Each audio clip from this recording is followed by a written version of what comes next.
Sa pagbabago ng bayang ito ay ang pagmulat ko sa progreso, modernong payak, hindi paglimot sa tradisyon, sa kultura at paniniwala. Pagyakap dito, ito ang progreso.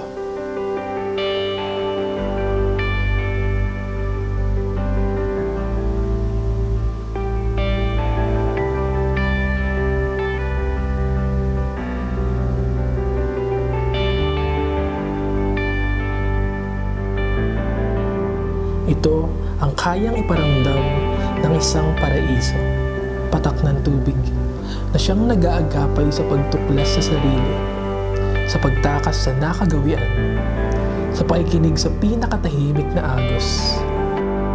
Maririnig mo, mararamdaman mo.